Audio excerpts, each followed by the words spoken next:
Greetings, everyone. I am Eric. I am a father of four. I am a husband. I'm a coach. I've been working with men for over a decade in men's groups. The second half of that decade, coaching men one-on-one. And I am passionate about helping family men level up and pursue the path of self-mastery. I've witnessed firsthand in my own life the power that comes with that. And I've witnessed also what happens when a man isn't pursuing that. And so this training is really intended to be an actionable training. And it's called the two paths of the family man, the prince path and the king path. And that name could be a bit misleading, right? It makes it seem like you're either on this path or this path. And in any moment, this is the path. In any given moment for any given man, there's two choices. And this is geared toward family men. And I want to say this is for men who want to start a family someday, and maybe they're just in a committed relationship or aren't even in a relationship yet, right? I'm going to be speaking to men who are in a committed relationship, family men, and this applies to men who have that ambition to one day become a family man. And so I want to run down through some of what we're going to cover, have some notes here to make sure I don't miss anything. We're going to be talking about the difference between the prince and the king energy. We're going to be talking about why it can be a struggle for family men, in particular, some of the archetypal challenges that come up for family men.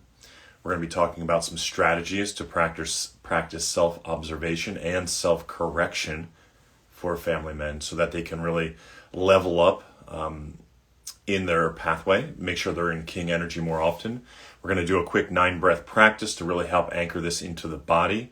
And then we're going to go into all the different strategies and pieces of this. So to start out, let's drop into a 9-breath practice. And this is a great practice to take a quick hit of the medicine, right? The medicine we can distill with it. It's really easy. It's in and out through the nose. On the 9th exhale, we're going to hold all the way out. Then we're going to hold all the way in. And then we're going to move into the rest of this training. Okay, this is just a great way to get centered to start. So while we're going through the training, if you have questions, you can pop them down into the comments. And I will leave space at the end for any questions. So without further ado, let's go into the training. So we're going to start with an exhale. The exhale is out through the mouth, then all the breaths are in and out through the nose. Okay, so it's going to be the first exhale in 3, 2, 1, and then in and out through the nose.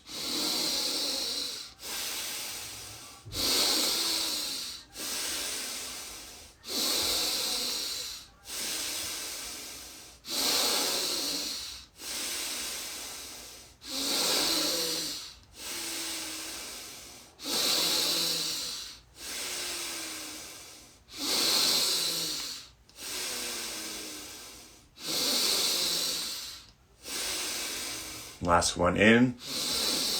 Breathe all the way out and hold.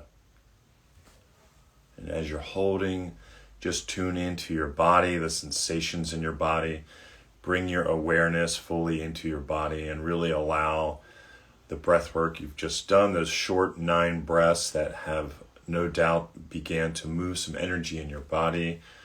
Allow that to bring you into a deeper alignment, a deeper neutrality, a strong stance for you to fully receive the training. And then breathing all the way in and holding.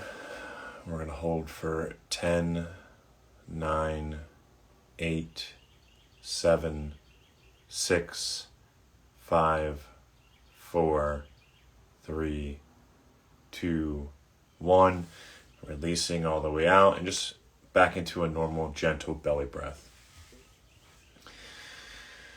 So, into our training here, the two paths of the family man, the prince path or the king path.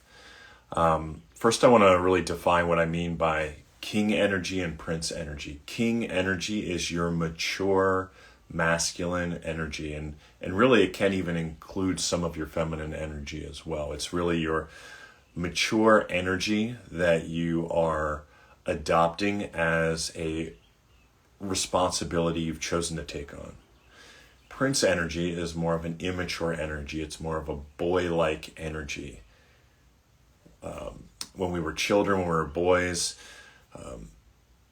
it was easy to it was a natural thing to just want to have fun, right? It was a natural thing to want to have fun, to really worry more about ourselves and less about the outer world. It was actually a more feminine approach in that we were more wanting to have fun, which is closer to wanting to be in pleasure, or we're more worried about what feels good, right?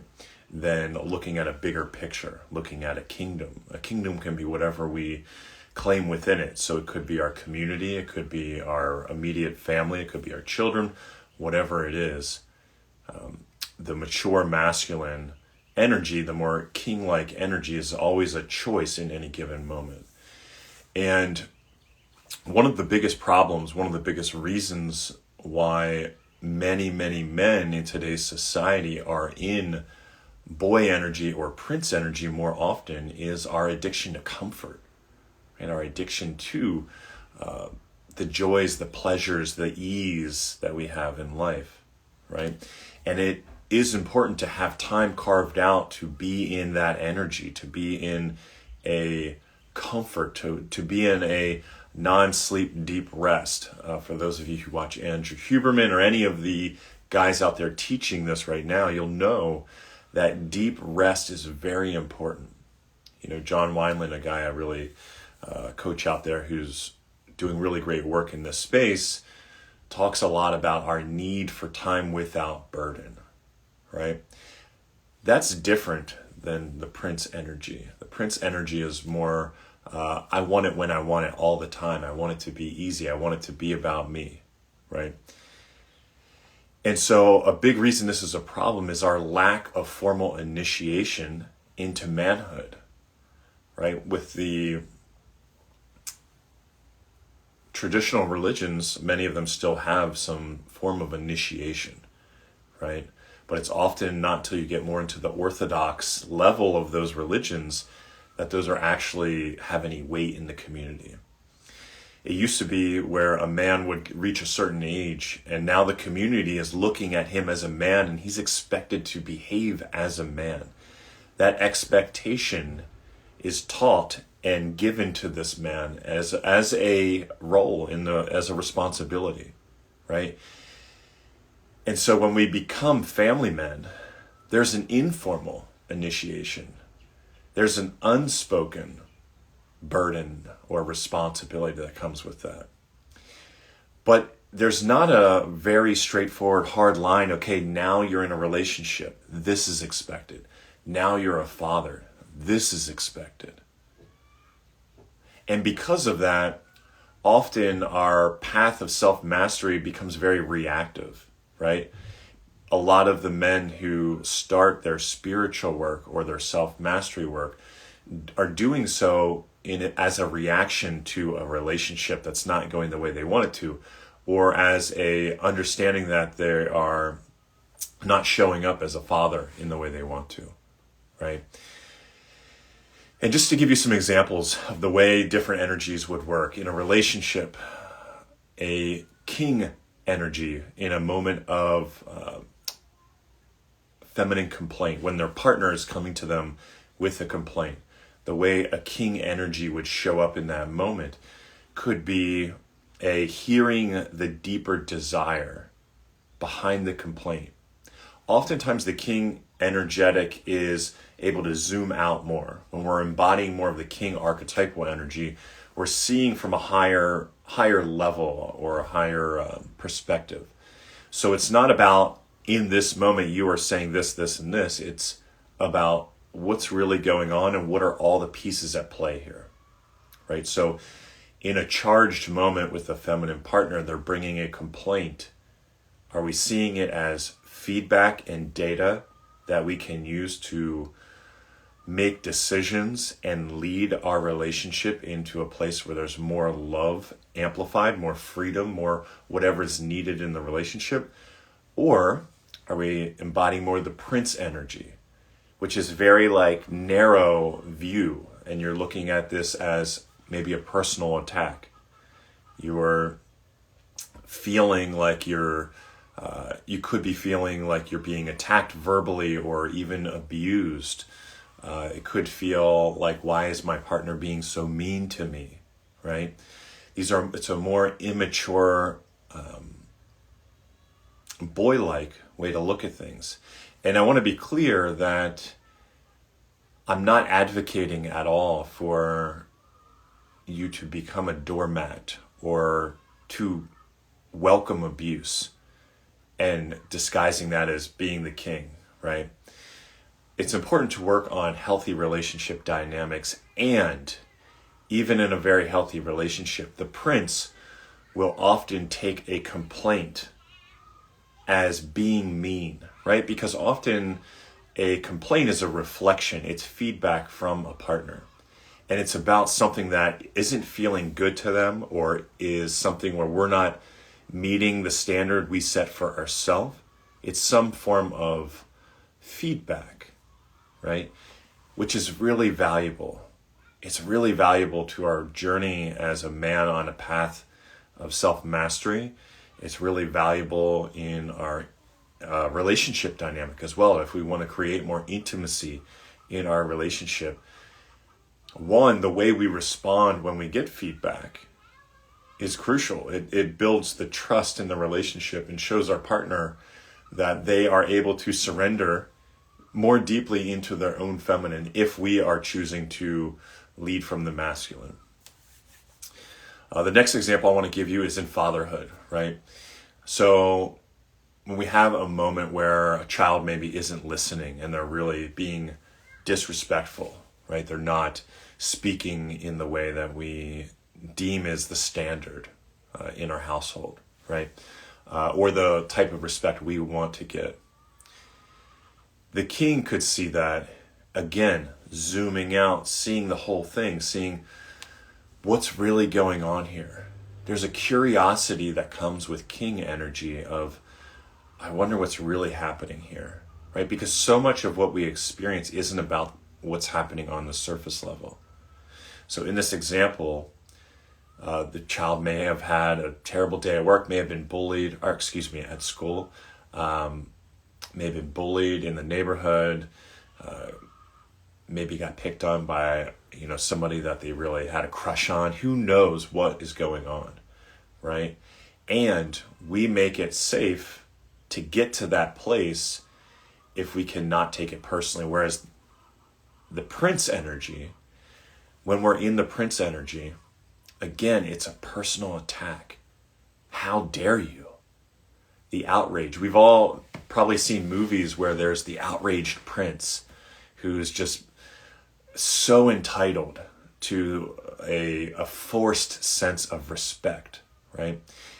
And often we see the fathers who overreact to the way their children are behaving. It is this outdated military-like respect that is, how dare you speak to me any way like this, right? And when we're in that, we're totally locked in on that, and we're missing what could be happening under the surface, right? And this just leads to more discordance in our relationship between us and our children, right? And this is by no means a parenting masterclass. This is really more of a pointing out the king energy and the prince energy. And in all these situations, the king energy is more zoomed out, seeing from a higher perspective. There's more possibility to what could be really going on here. And we want to know what's really going on, right? We're not going to, our nervous system, because of our practice that ideally we've engaged in to allow us to stay in king energy, our nervous system's not going to be tripped by that surface level bullshit, right? Whether it be, and it's not always bullshit either. There's a lot of value that can come in that. But our nervous system isn't going to trip into fight, flight, or freeze just because a complaint is coming our way, or a child is speaking in a way that we don't like, we're going to be able to stay deeply rooted and open-hearted because we've done the work to build the body that can hold king energy even in the chaos. Because that's really the distinguishing moments here, the chaos, which is life, right? Life isn't always orderly. And I have a strong belief that strong men are needed in the world, especially in families, right? That's the purpose of a lot of these trainings, is showing men how to strengthen themselves, right? So that they have a better relationship with their partner, a better relationship with their kids, and most importantly, a better relationship with themselves, right?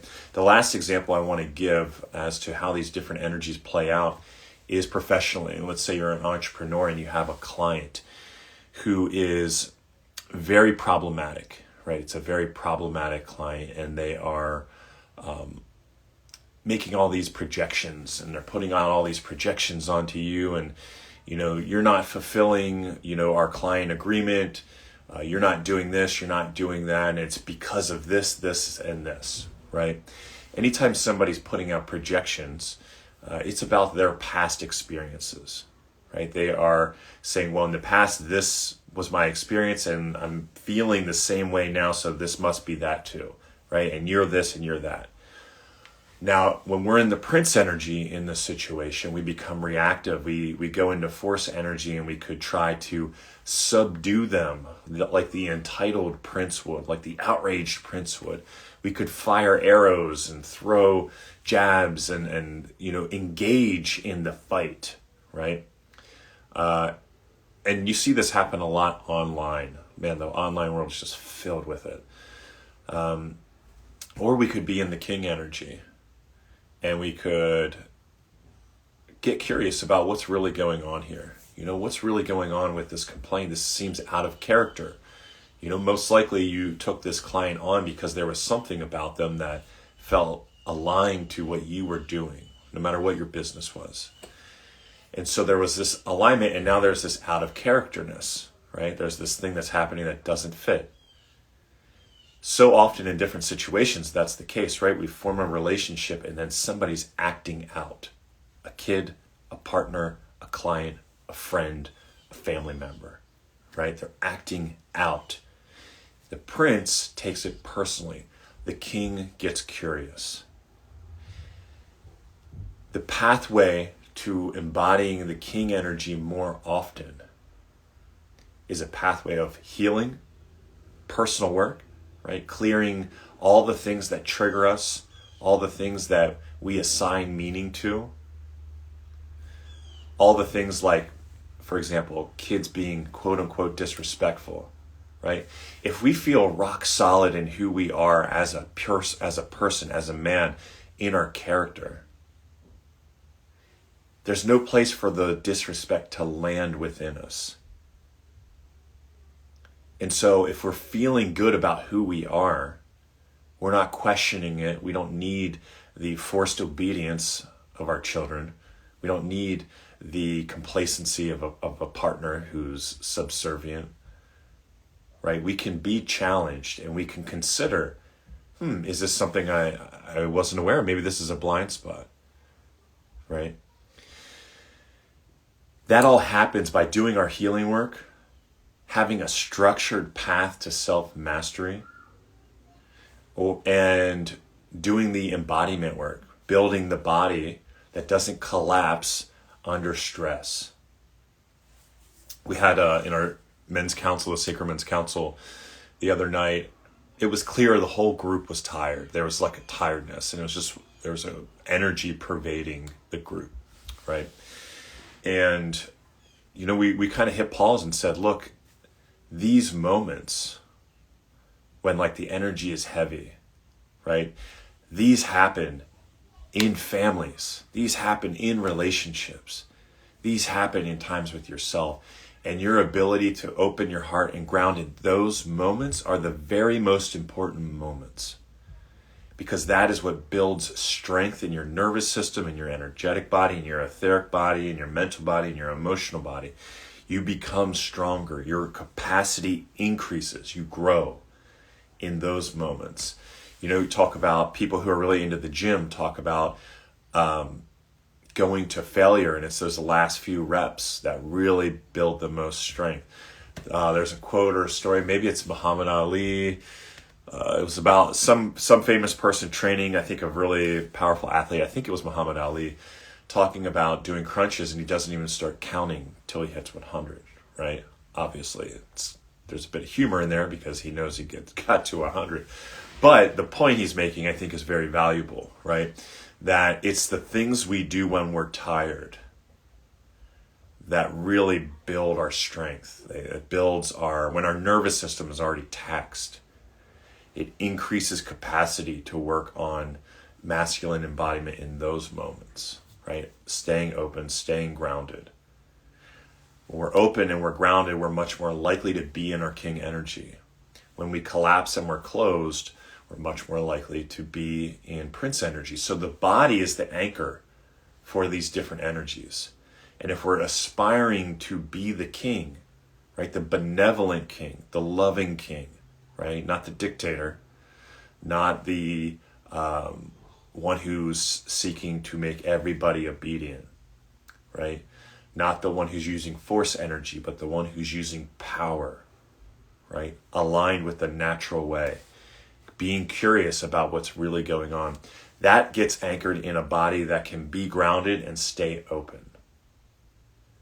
And the extent to which and the capacity we've cultivated to stay open, that is what our level of capacity to stay in king energy is, right? So I want to give you a few strategies, as I mentioned in the beginning, that can really, really help you stay in king energy. The first one, and it's not sexy. I wish I had a sexy name for this, because it maybe is the most important thing that you can do. It's time mastery. And at its core, it's built on time blocking, right? But there are some practices that I like to walk clients through, and I'm going to share some of them with you right now, to really help you have the most powerful initial setup, and then from there, be able to continue to set up, use it as an operating system. It's like the foundation of your life operating system. If you're in a family, like I have 4 kids, we homeschool, my wife needs a break, right? My wife needs a break. I need a break. We both need time without burden. She's homeschooling our children, which means she's in her masculine. All that time she's doing that. And she's running a homeschool enrichment group, which means that she's running a business essentially as well.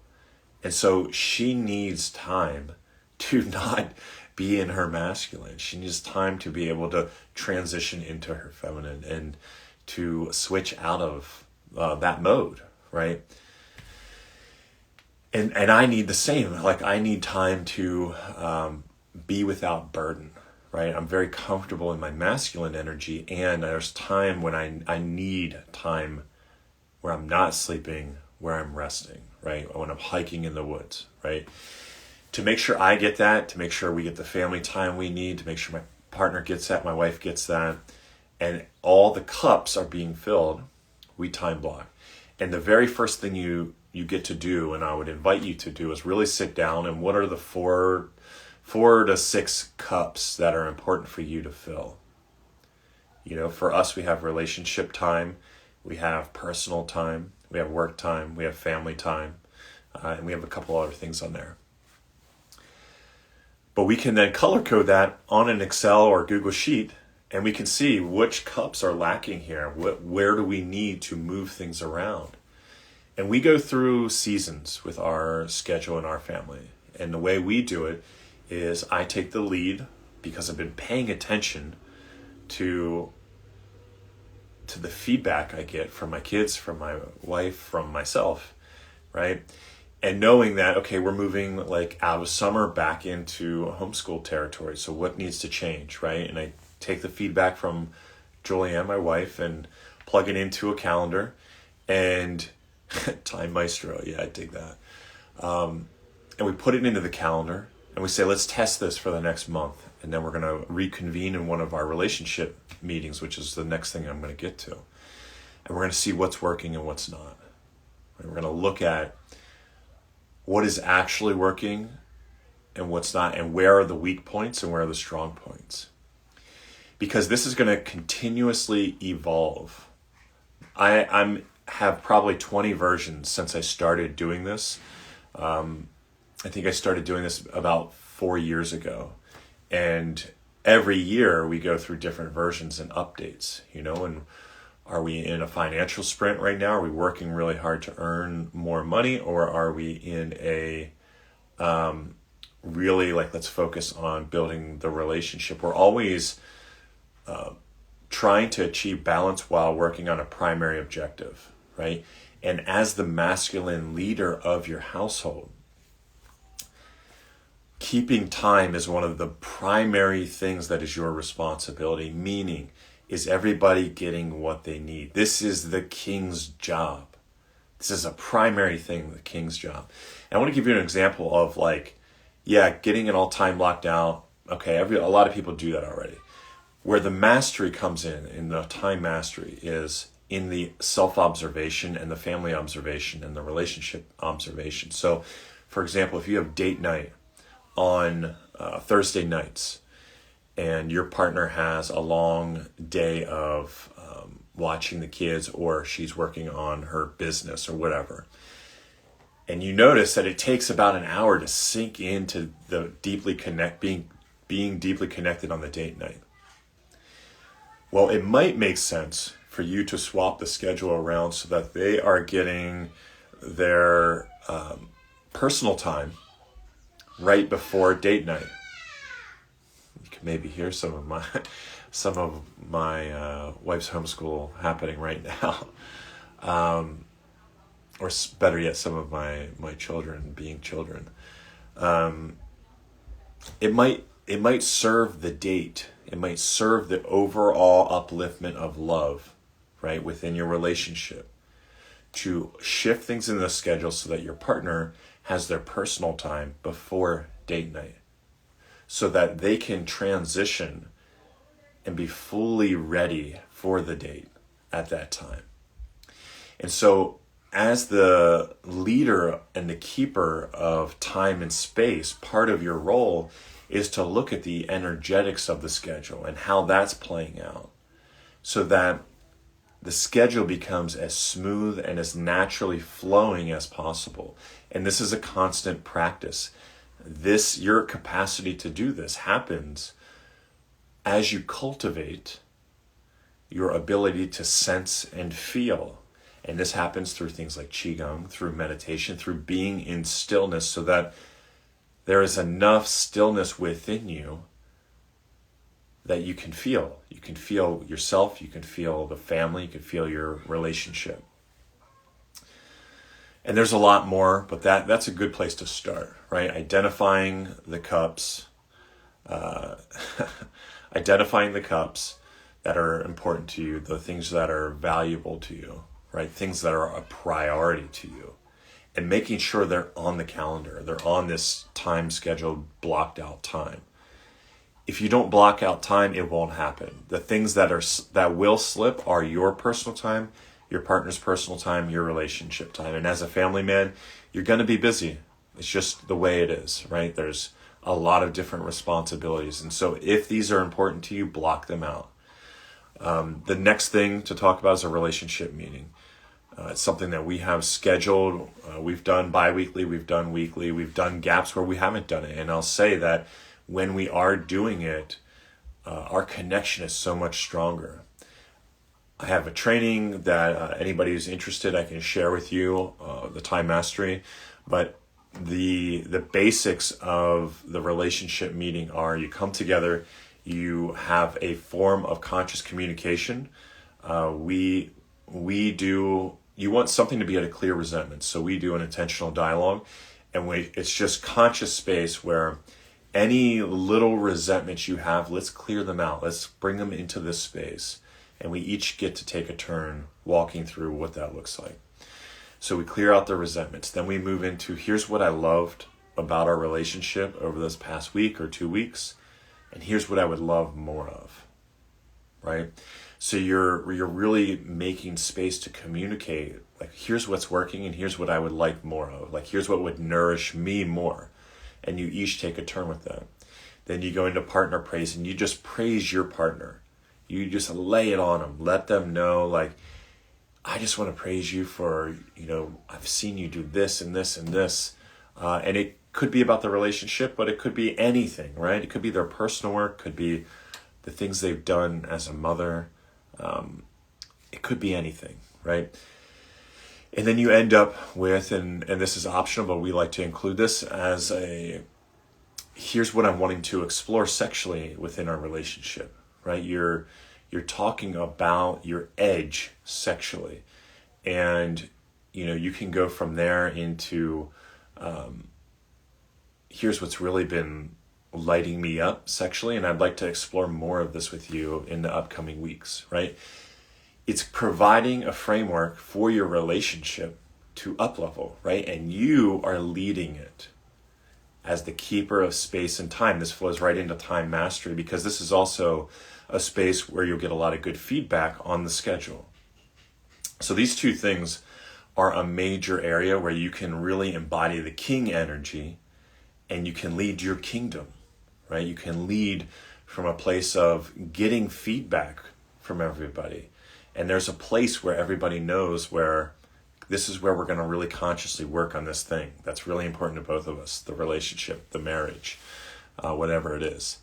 The last thing I want to offer as a strategy is every man, in my opinion, needs to be in a men's group, at least as a bare minimum, and work with a men's coach. Doing your work outside of the marriage, outside of your committed relationship, allows you to bring yourself fully ready to relate in the relationship. I'll do a quick recap of what I just said there. Every man, and I'll recap the whole thing in a moment, but every man needs to be in a men's group as a bare minimum. I also recommend every man work with a men's coach. Find a man who resonates with you and your beliefs, and that's really important. Somebody who talks about things that you resonate with, and then set up a time to talk to them, see if they would be a good fit. The value of having a men's group and working with a men's coach is that you're going to be doing your personal processing work, your shadow work, your edge work. You're going to be doing the majority of that work over here, and you're not going to be putting that burden on your partner.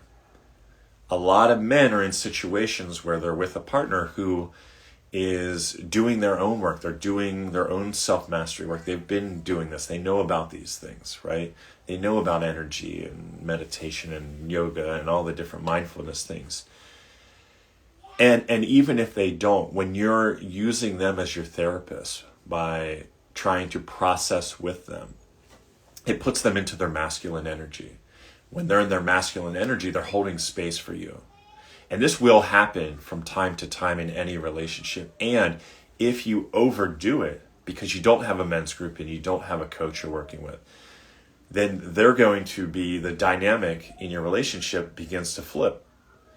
And they are your trusted leader in that space. They're often holding space for you in that way. And when they're holding space for you too often, it brings in friction and resistance to be able to flip in an intimate moment into them fully letting you lead and trusting you to lead, right? So in order to create polarity, one of you needs to let go of leadership and trust the other one to lead, and the other one needs to go more into pleasure, right? Or the other one needs to take the lead and really be able to release pleasure and keep the structure. And so to do that, you would have to flip if your partner's always holding space for you. It kind of kills polarity in a relationship, or it makes it at least challenging to overcome. So the 3 different strategies that I mentioned are time mastery. Identify the cups that are important to you. Identify things that you want to prioritize and block out time for. Block them out. Get feedback from your partner. Agree on a time. here. We're going to do this for at least a month, and we're going to talk about it in our relationship meeting, which is the second strategy, each week or every other week. Then put in place a relationship meeting. You lead it. You set it up. You're the keeper of space and time. That is the king's duty, right? The king's responsibility. The king's privilege is to be the keeper of space and time. And then the last thing is have a men's group. Have a space, have a coach you can work with. Have a space where you're doing your work to sharpen your skills, to work on embodiment, to work on healing your past trauma.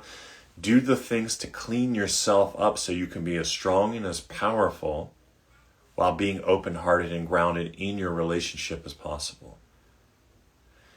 These things, if you do all of them, it will massively increase your capacity to stay in the king energy, right? The benevolent, loving, grounded, open-hearted king.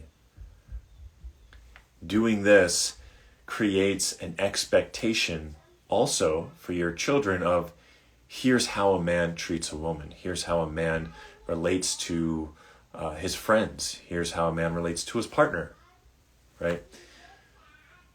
This is the work that we get to do to become amazing fathers, to show our children what it looks like, right? And to create space for our partner to fully open and express without fearing the wrath of the prince energy, right? So I'll end up with sharing, I have a men's group, Sacred Men's Council. I've got about a decade of experience of facilitating all different types of groups. And this by far is the most transformational group I've ever had the privilege to lead, and I co-lead it with my business partner and brother, Ryan Schwartz, aka Hendrix Black. And I also coach men. I work with men on relationships and self-mastery work with a background in Qigong. So we really work to anchor this all into the body. If you're interested in exploring those possibilities, send me a DM, let me know you're interested, and we'll set up a free call to drop in and discuss that. I hope you guys got a lot out of this. This is what's worked for me, and this is what's worked for a lot of the men I've worked with. Thank you guys. Hope this was valuable. Share what landed for you down below. Share what was valuable. And if you want to chat more, send me a DM. All right. Peace, guys.